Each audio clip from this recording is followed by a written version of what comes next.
In 4.3, we're going to go over some more stuff with probabilities. I got a good question in my morning class and asked me, well, when do you multiply and when do you add?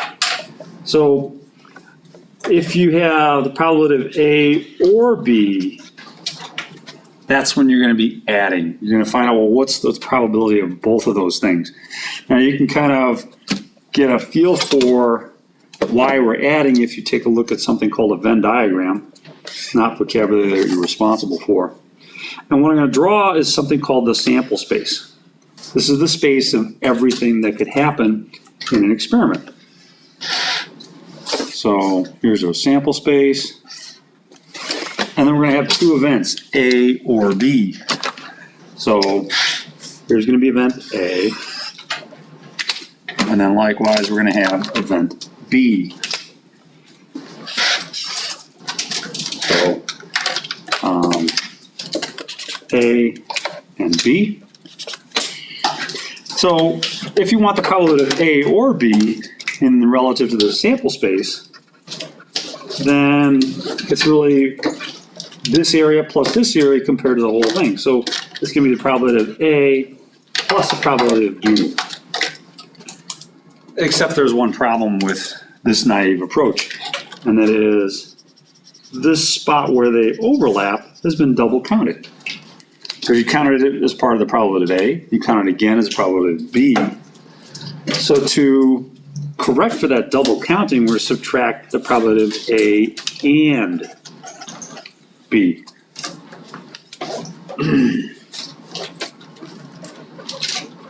Nice. Okay. Well, the probability of A and B, that's where we're headed today. So we're going to calculate the probability of A and B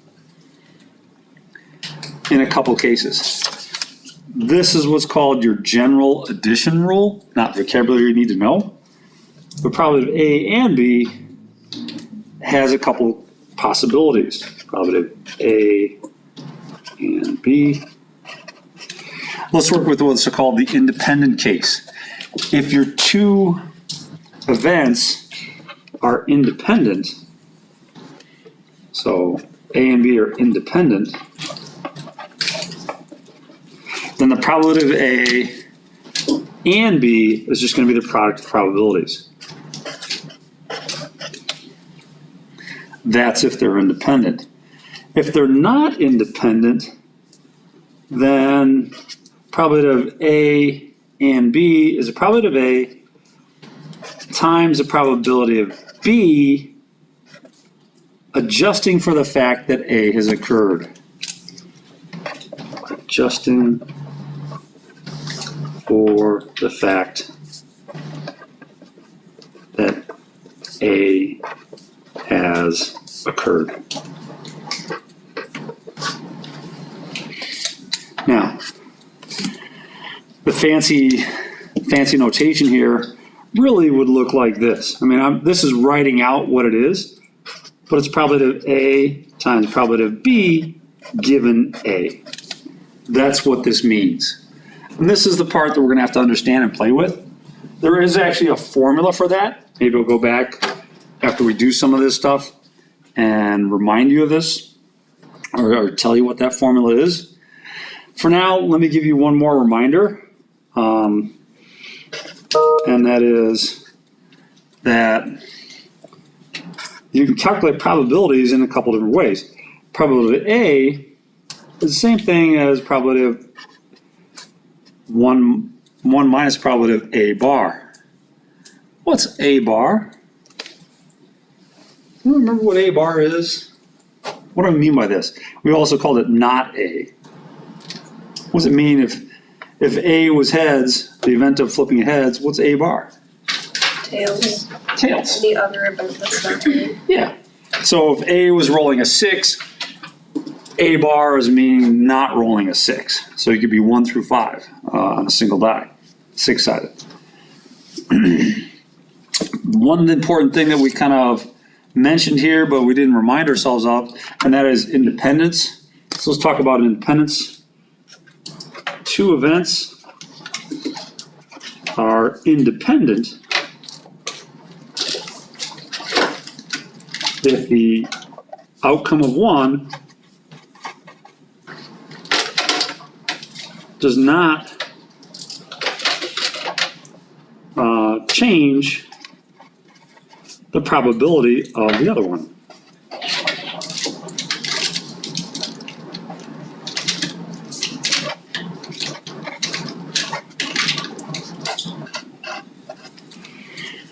So if knowing something about the outcome of A doesn't change the probability of the outcome of B, then those are independent events.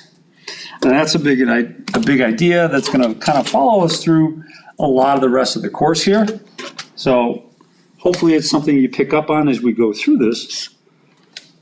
But independence, something we're going to definitely look at.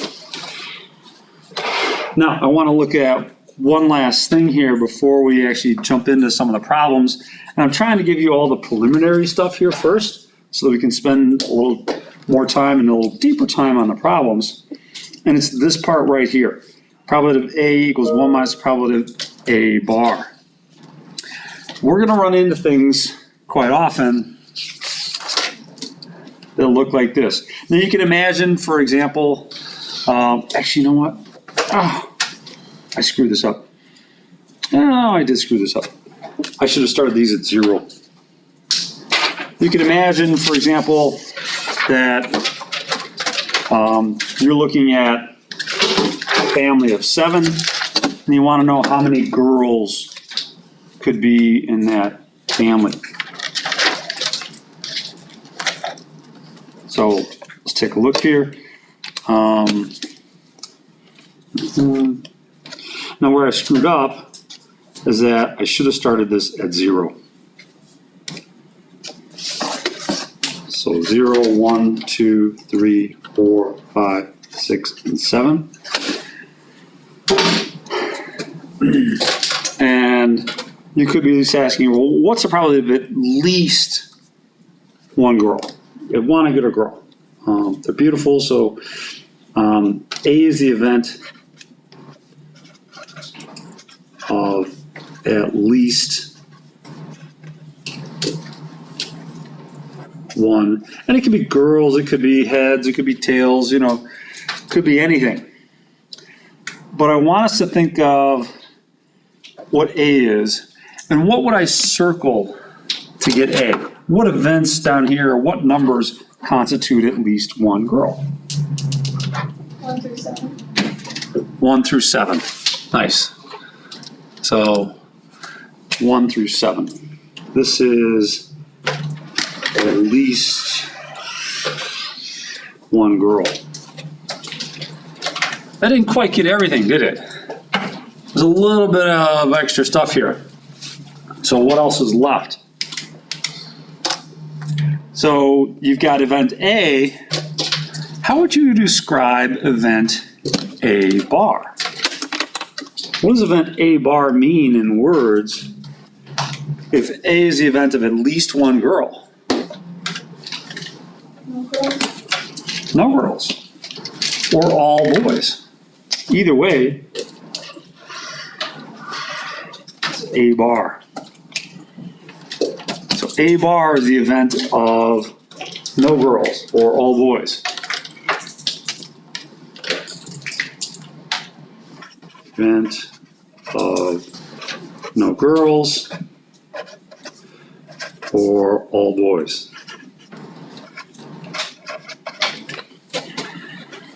The reason I want to focus your attention on this is because a lot of probabilities are going to be easier to calculate with the complement rather than this. If you were to try and calculate some of these probabilities directly by calculating the probability of 1 girl or 2 girls or 3 girls all the way up to 7, it would take you an awful long time. It'd be a nasty calculation, and it gets much worse than you might expect. So it's a lot easier to calculate the probabilities in some cases as the complement. Probability of A is going to be 1 minus probability of A bar, and that's what we're going to do. Now I want to look at this again with slightly different wording, but the same kind of result. So once more, we'll look at the probability of, or excuse me, the event of number of girls among 7 babies. So let's see here. Let's divide these up again. So 1, 2, 3, 4, 5, 6, 7, and one more, 8. So 0, 1, 2, 3, 4, 5, 6, and 7. Beautiful. This time I want to look at the event of at most 6 girls. So at most 6 girls. So that's our event A. What should I circle now to get at most 6 girls? Which numbers should I circle here? 0 to 6. Thanks, Kata. So 0 to 6. Great. How about A bar? If A bar, or excuse me, if A is the event of at most 6 girls, what does A bar mean? All girls? All girls. Yeah, thank you. Thank you. So A bar would be all girls. All right. So the reason I mention this is because the probability of calculating at most 6 girls, if you were to do this, you know, a bit at a time, you'd have to calculate the probability of no girls, 1 girl, 2 girls, 3 girls. This would be really, really messy. You would actually have to calculate, let's think, 127 different probabilities if you're doing this by brute force. That's not the way to do it. You're much better off calculating 1 minus the probability of A bar rather than calculating things directly.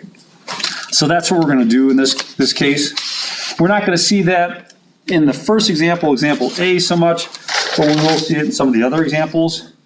Along the way, we're going to look out for this, independent versus dependent, you know. But that's going to be more like examples D and F. For now, let's take a look at example A.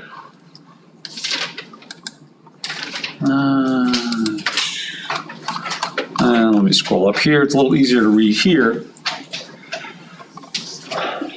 Ooh, there's one more thing that I'm going to throw your way, and that is the 5% rule. If a sample is less than 5% of the population,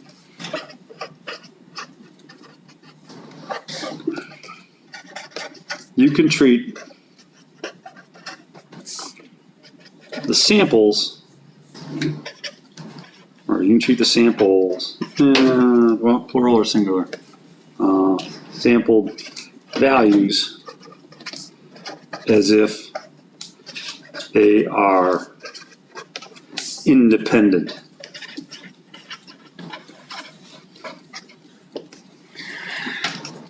Now we saw last week that when you sample without replacement, that you get dependent events. But here, we're saying, you know what, just kind of wink and nod past that. It's okay. We'll treat them as if they're independent events, even though they're not. It's not going to make a huge difference, but where it will make a nice difference is in the ease of your calculation.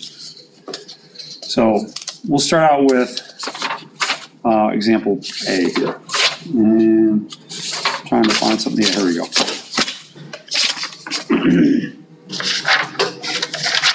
So we're going to talk about helicopter or hospital transportation here for the moment.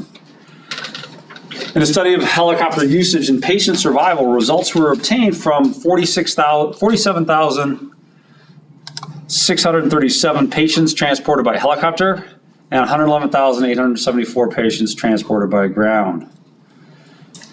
If one of the 159,511 patients in the study is randomly selected, what is the probability that this subject was transported by helicopter? So, all right, let's switch over here. This is example A.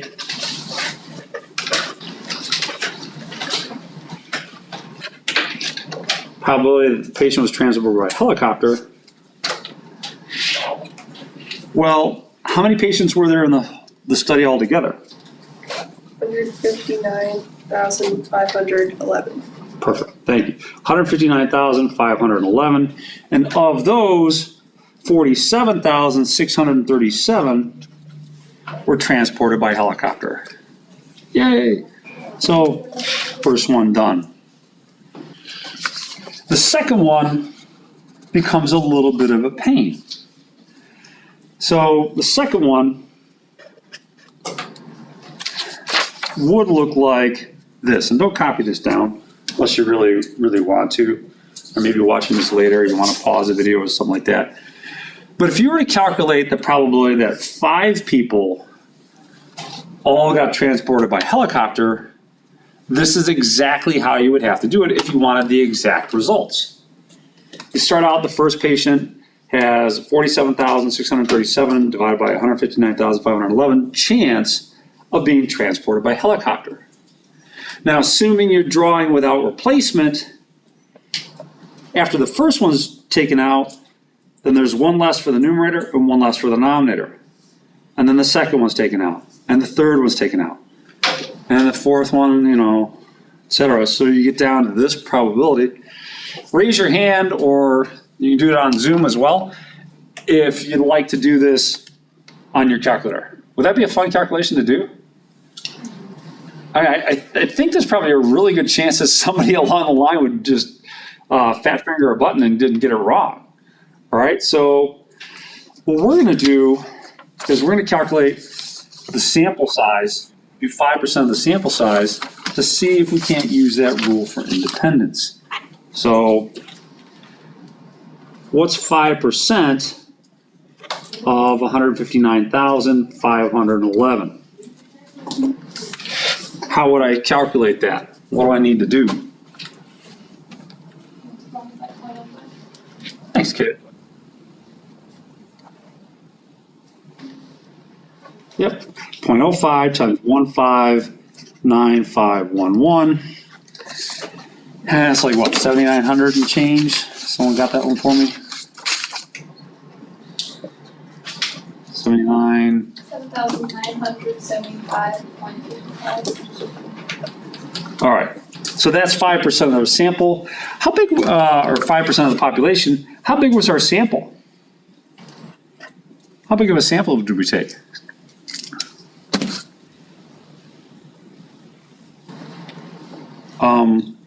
Our sample in this was 5, right?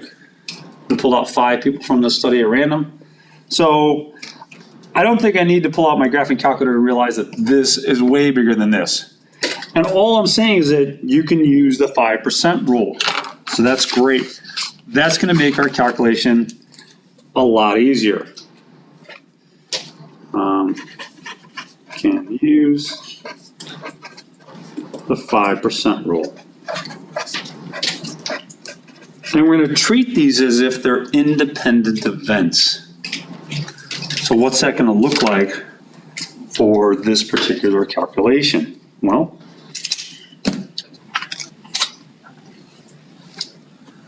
so as long as our sample size is less than 5% of the whole population, then yes, then we can do this. Okay? All right. So let's take a look here. The calculation we need to do for this problem is probably that the first one was flown in by helicopter, and the second one, and the third one, and so on.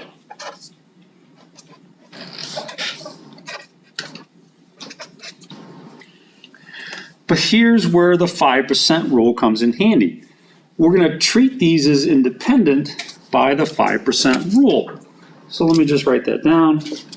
Treat as independent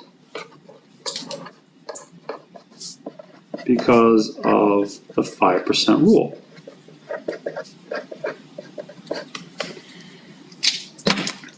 So that makes our calculation break down to this. Because these are independent, I can treat these as just a product of the probabilities. That's what we mentioned earlier. This is going to be probability of H1 times probability of H2, probability of H3, and so on.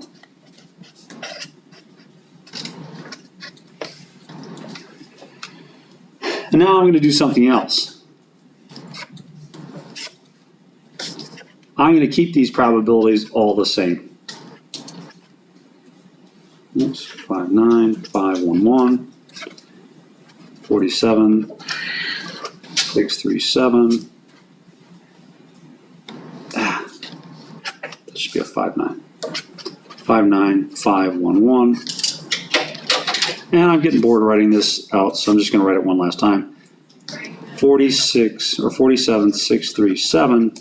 1, 5, 9, 5, 1, 1. It might not look like an improvement, but it is actually an improvement. How would you enter this into your calculator to do it on your calculator? What's the clever way to do this if you're having it multiply by itself total of 5 times? To the 5th power. Yeah, to the 5th power. 1, 5, 9, 5, 1, 1. Raised to the 5th power. This is all because of our assumption of independence and the 5% rule. Is it exact? No. Is it going to be really close? Yes. And that's what our goal is here. So that's it, right there. That's your probability. So just treating them as being independent, and bam, nice things happen. All right. Comments or thoughts on example A?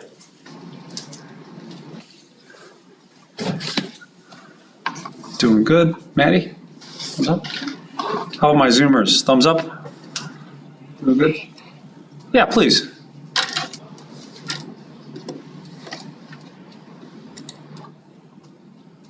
It's on D2L. It's on D2L. Mm-hmm. Yep. Okay, so let's keep going. Example B. So it says, find the probability that when a couple has 3 children, at least one of them is a girl. So you're starting to see that at least stuff. And I kind of gave you a nice little workup on that before we get going with the problems. Let's see what it means for us here. So example B. I want to find the probability that at least 3 girls. Okay. Probability that at least, just give me at least 1 girl, I should say. At least 1 girl, right? Let me just double check back here. Yeah, at least 1 girl.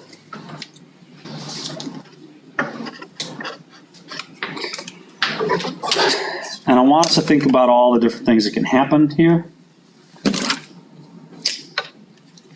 So let's draw ourselves a little diagram like this.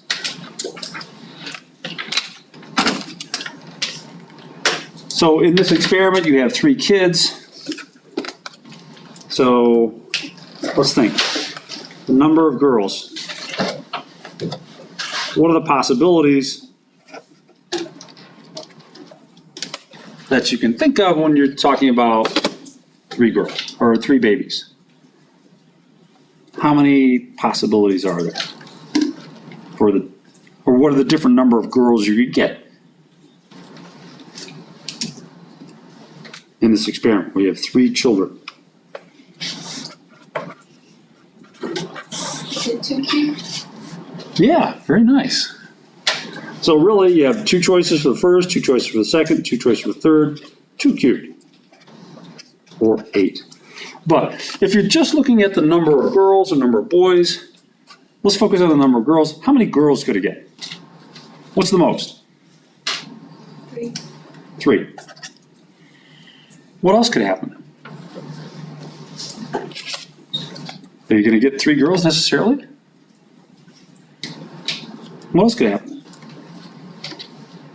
2 girls. Two girls. Good. Keep going. 1 1 or none. or none. Good. And I'm glad you gave me that last one because you could end up with none. You know, who knows? So, all right. Those are the number of girls. I want you to circle this event. This event of at least 1 girl.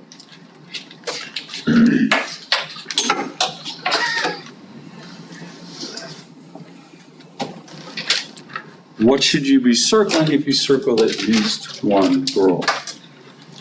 1 to 3. Yeah, 1 to 3. So if that's my event A, this is event A, I could calculate this probability directly, probability of A. Nothing wrong with that. But that'd probably be a lot harder than you would imagine. What else could I do instead of calculating the probability of A directly? 1 minus A bar. 1 minus probability of A bar. Nice. Can someone put into words for me what A bar is? What does that mean here? All boys. Yeah, no girls, or what's another way of saying no girls? All boys. All boys. All right. There you go. Probability of all boys. So A bar is the event of all boys.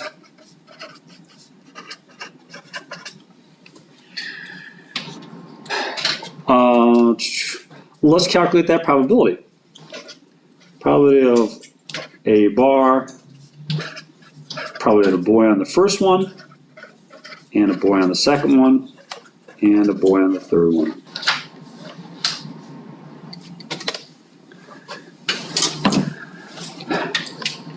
We're going to stop and think about this for a moment. If your first child is a boy, does that affect the probability that your second child will be a boy? No, doesn't. Same thing here. Second and third, doesn't matter. These are independent events. So by independence,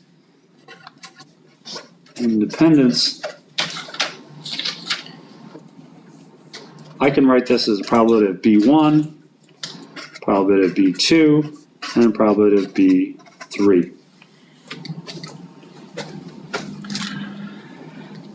Now, for the sake of the probability calculation in this problem, we're going to assume that boys and girls are equally likely. So what's that mean the probability of a boy is?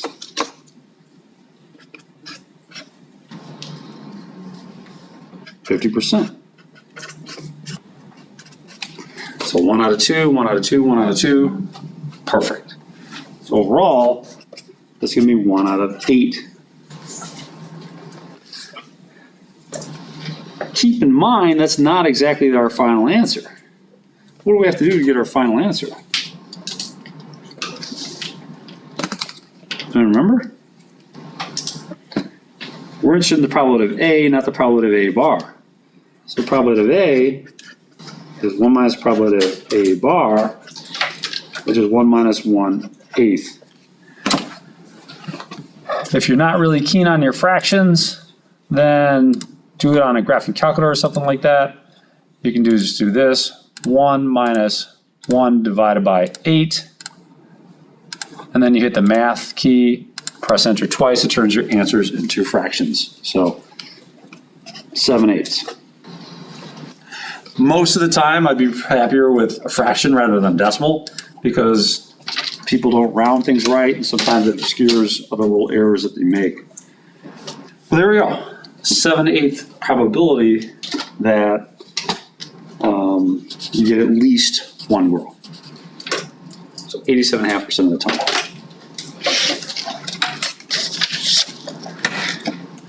All right.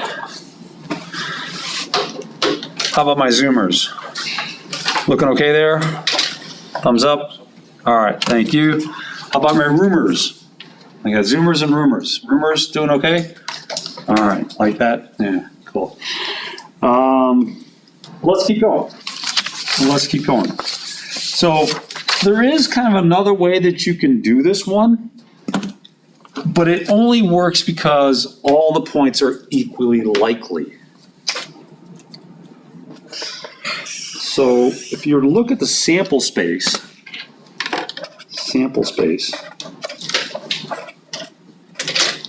of everything that could happen, there's 8 possibilities. Now, it's just kind of a trick that you learn after teaching this for a while that you can rattle these off, but you're really kind of changing things one at a time. It could be girl, girl, girl, girl, girl, boy, girl, boy, girl, girl, boy, boy. So far, the first one has been a girl all the way through.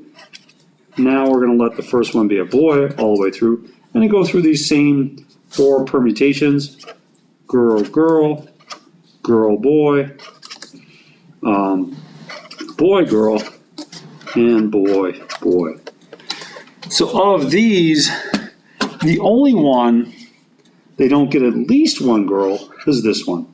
So you got a 7 out of 8 chance of getting at least one girl. This only works because each of these are equally likely. It will not work in the next problem where the probability of a girl is different. All right, so let's look at that one. So that's example C. Oh, no, pardon me, example B. Example B.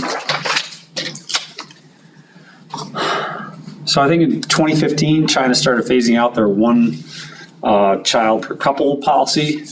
But before then, the probability of a baby being born, a boy, was 0.545. So we'll start with that one. Example B, the probability of a boy was 0.545. Amongst 6 randomly selected births in China, what's the probability that at least one of them is a girl? So, all right. Let's draw ourselves a little number line again. Kind of remind ourselves how we're going to do this. All right.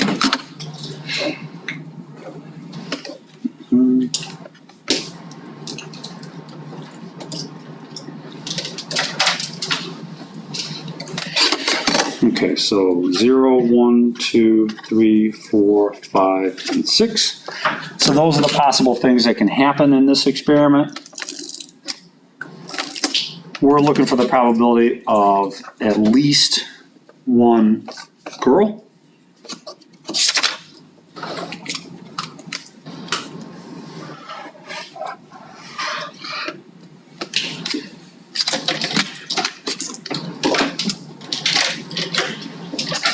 At least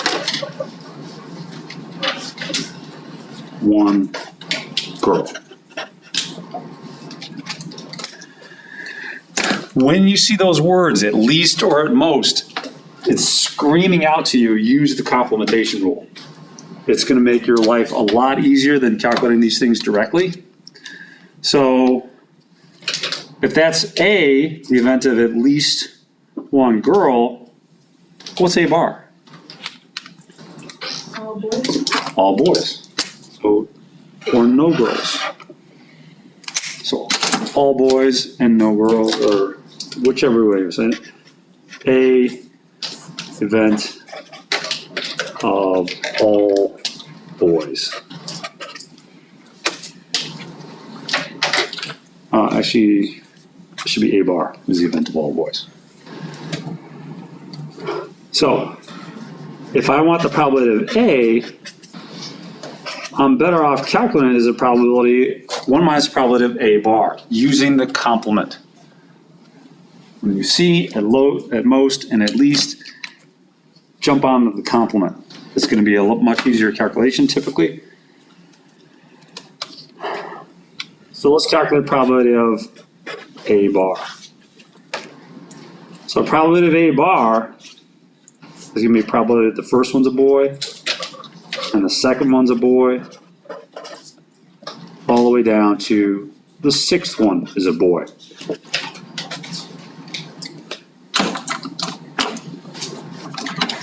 And there's something that comes into play here that helped us in the last one. These births are happening independently. And what happened on the first one and happens on the second one are going to be independent.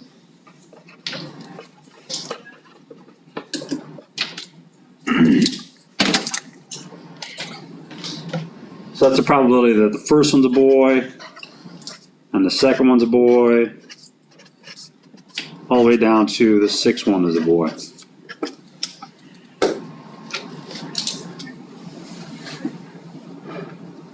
So we got to start filling in some numbers now. What's the probability that one of them is a boy?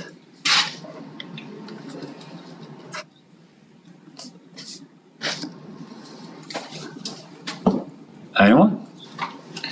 0.545. Yeah, 0.545. And then the second one's a boy. Well, that's 0.545 again. All the way down to the last one. But I'm not going to enter in my calculator this way. Dylan, what's a fast way to enter in this expression? 0.54 to the 6. Yeah, 0.54 to the 6. And plugging this number into here will give me my final solution. So it's going to be P of A is going to be 1 minus 0.545 to the 6th power. That should be pretty small. Should be a pretty good chance that you get at least one girl. Let's find out the exact probability, at least exact enough to our desired level of accuracy. So 1 minus 0.545 raised to the 6th power. There we go. Now if I was going to ask you to round this to the nearest 10,000ths place, so it's tenths, hundredths, thousandths, 10,000ths, so that's where the second 7 is, what would that be rounded to the nearest 10,000th? Yeah, thank you. 9738. 09738. Beautiful. And that's it. Thanks, Brian. All right. How's that one looking? Okay on this one? Zoomers? Dallas, doing all right? Thanks, Dylan. Georges, thank you. Cool. All right. Let's keep going. So let's move it to like the SAT. What do you remember about the SAT? How many possibilities were there when you looked at each question on the SAT?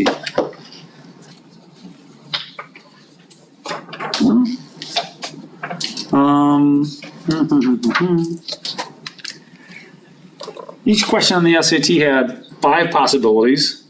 How many of them were the correct answer? 1. Yeah. So this is still, I think it's still part of example B. Yeah, here we go. Yeah, it's still example B. At least 1 correct answer, and you're going to make 10 guesses. This one surprised me when I calculated this one earlier. I was like, really? So, let's see. Probability of at least 1 correct answer. You're gonna make 10 guesses. You want the probability of at least one correct. Any guesses? All right. So let's do the same thing again here that we've been doing all along.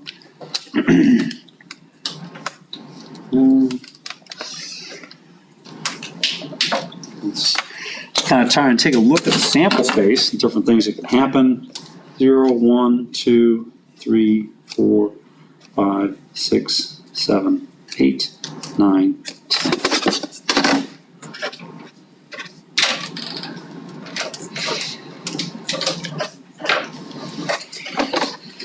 So you're making 10 guesses. You want the probability of at least one correct answer.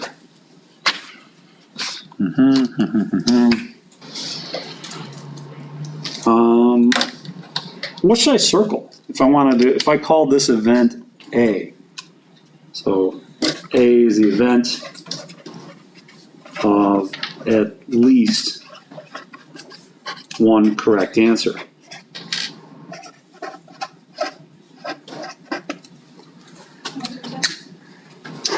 One through 10. Yep. At least one. So that's event A. At least one. At least one includes one, but it could be more than one. Could be 2, 3, all the way up to 10. Omar, what's the complement of at least one? That All of them wrong. all of them wrong. Good. So that would be here. None of them right. That's your A bar. So I'll let C be the event of a correct guess. Correct guess. And W represent the event of a wrong answer.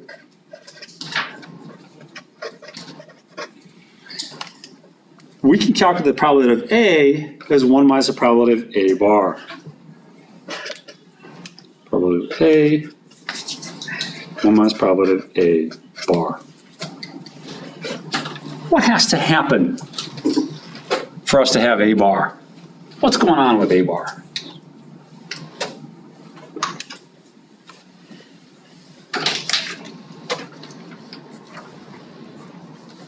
Yeah, you get them all wrong.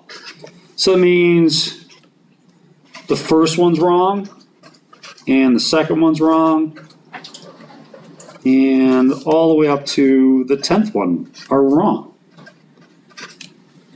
So it's a lot of really horrible guessing.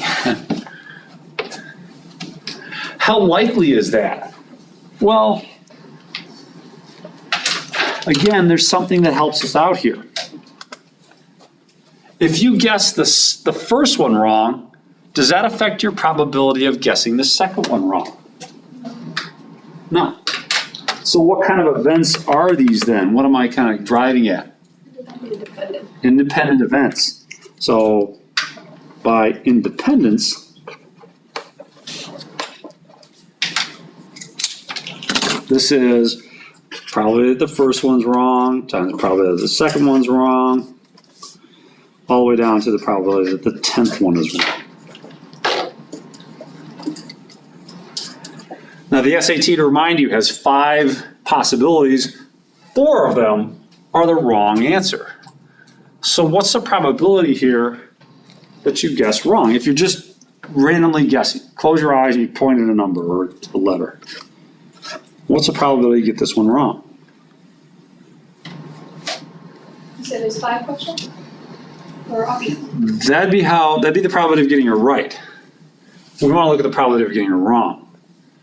I was asking how many options were there? There's 5 options. Only one of them is the correct answer. So how many ways are there that you can get it wrong? 4. Yeah, there's 4 ways you get it wrong out of 5 possibilities.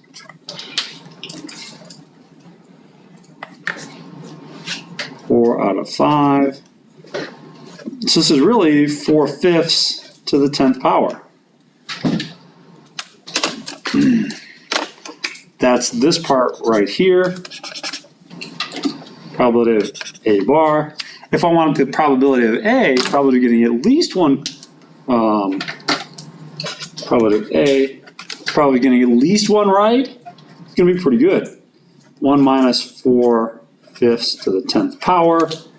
Should be a little bit better than 10% someplace, but can't give you an exact answer on that. Let me just do it this way. 1 minus, you can do parentheses 4 divided by 5, parentheses raised to 10. You could also put in 0.8, because 4/5 is 0.8. So what do you think? Is there a good chance you're going to get at least one right if you're guessing? Yeah, there's a good chance you get at least one right. So about 89.26%.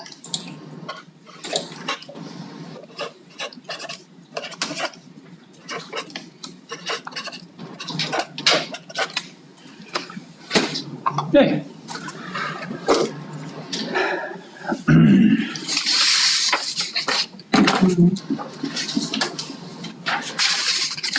Let's try a sociology experiment.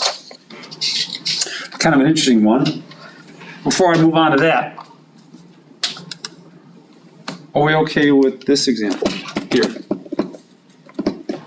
All right. Now, as we do this, I want to remind you something we said back at the beginning. Two events are independent if the outcome of one does not change the probability of the other one. So let's keep that in mind. That's kind of our benchmark for deciding if something is independent. And for that, we're going to look at what happens when some kids are given their choice of what to do with $1. So $1's not huge, but we're going to give these kids $1 and see what they do with it. So the little table is on your handout.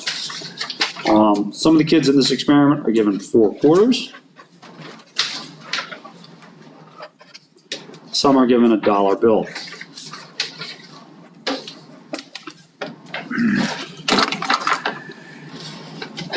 And let's draw ourselves a little table here.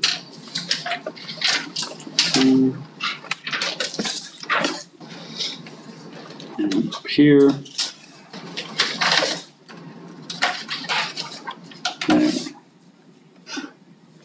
There.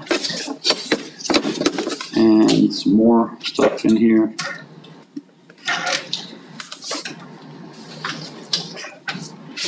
This should be on your handout, so you don't necessarily have to copy it. I'm copying it here so I can copy off some notes. Now, there's 2 things they could have done with it. You could either purchase gum or kept the money.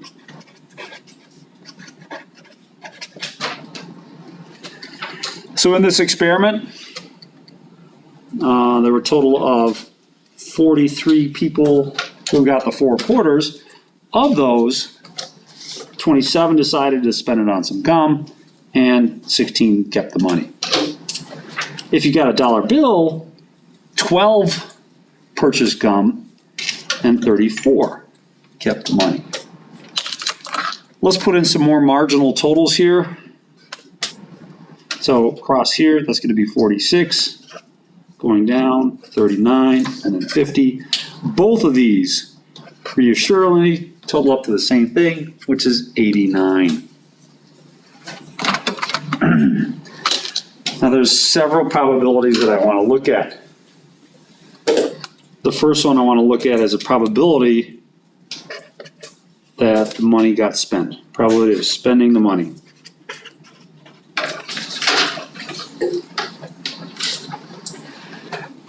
So what's that probability going to be? How many people spent the money? How many people do we have all together?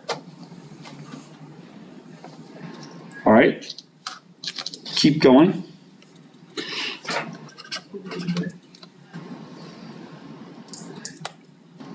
Over 89 here. So that, yep, 89 total people. As a reminder, probabilities are always between 0 and 1. So hopefully, if you write down a probability of 39, you might think back and say, oh, wait a minute, that's bigger than 1. And remind yourself that I need to do a little something else. So that would be divide by the denominator. Cool. But now we're going to change our experiment a little bit. We're going to change up what you know. Let's look at the probability that they spend the money. And this time, I'm going to tell you that they got 4 quarters up front. So 4 quarters. So you're no longer dealing with the entire table. What portion of the table are we dealing with? So you're just dealing with the top row. So you're dealing right there. That's what you're dealing with. 27 spent it. But again, 27 is not a probability, so go ahead, finish it up. Out of 43 people. Great. Now, up here, this is about 0.438. This is about 0.628. Interesting. All right, thanks, Brian. Let's move down to the next one. And that is probability that they spend the money given that they got a dollar bill.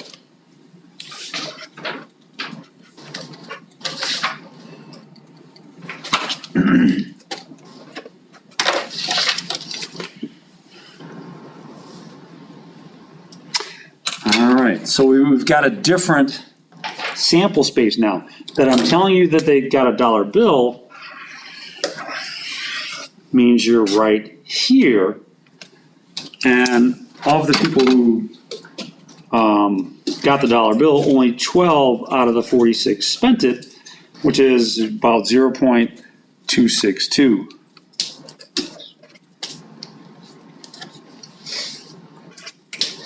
Now I want you to have a debate amongst yourselves, or at least within yourself. Are the events of the denomination received and whether or not you spend the money, are these independent events?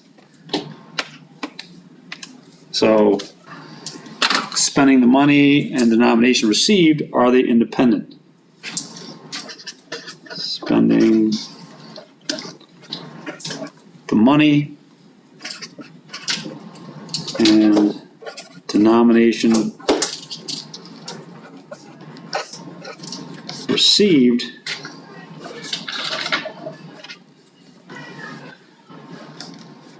are what kind of events? Dependent or independent?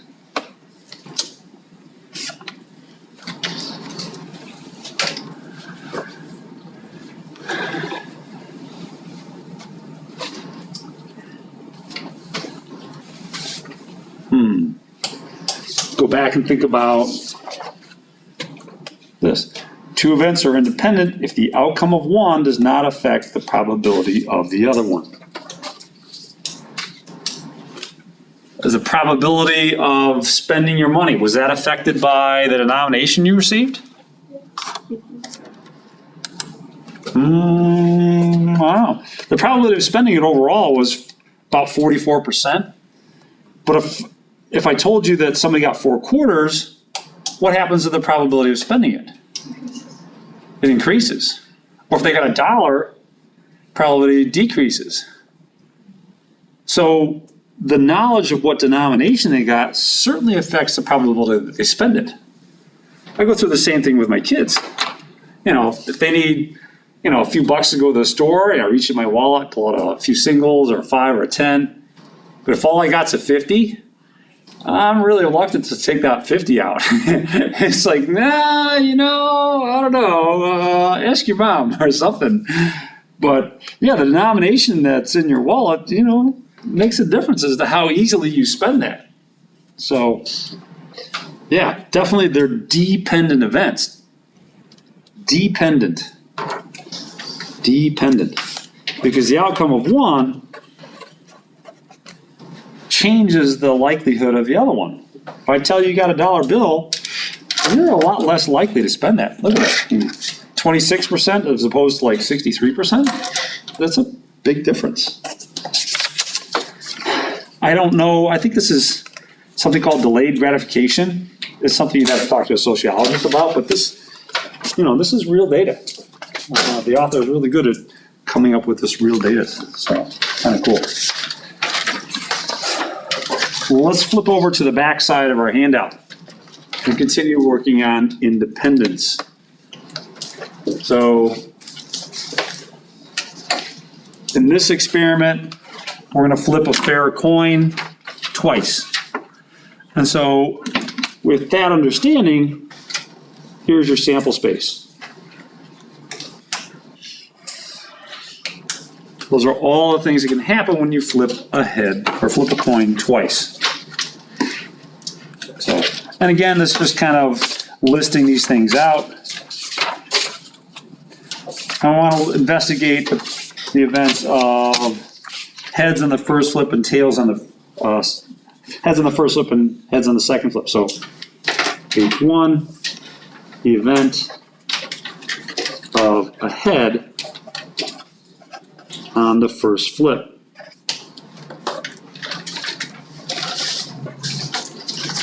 Page 2 is going to be the event of a head on the second flip.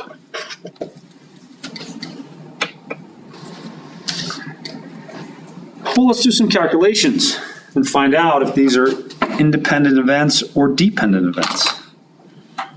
So, okay.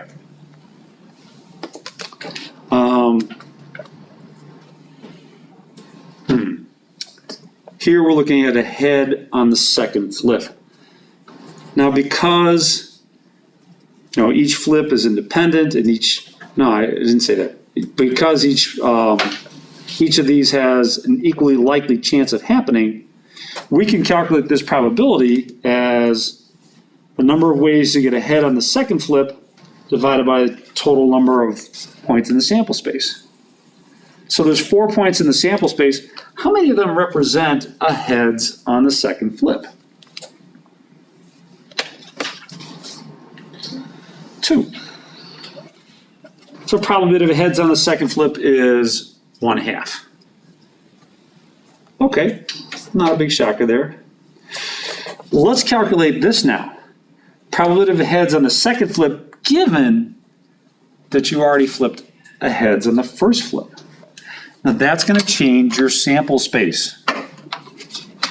So probability of heads on the second flip given the heads on the first flip. Well, if you got a heads on the first flip, this is your new sample space. It's no longer all 4 of these because you say, hey, you know what? That first one came up heads. With that, now look at your reduced sample space. There's 2 things that can happen. How many ways can you get ahead on the second flip? 1. So did knowing that you got ahead on the first flip change the probability that you got ahead on the second flip? No. So what's that saying about these 2 events? Are they dependent or independent? Exactly. H1 and H2 are independent. Because the outcome of one doesn't affect the probability of the other one. You could have heads on the first 10 flips, and your likelihood of getting ahead on the next one is still going to be 50-50. This is the gambler's ruin stuff that I was talking to you about last week. They're independent events. You know, you can sit at the slot machine for hours and pull that handle down and say, oh, the machine is due. I feel it. It's got to come up. No, it's not. They're independent. The machine doesn't have a chip that says, oh, this poor guy's been at the machine for hours. I should give him a jackpot. They're independent. So be careful with that. Excuse me. How are we looking on this one?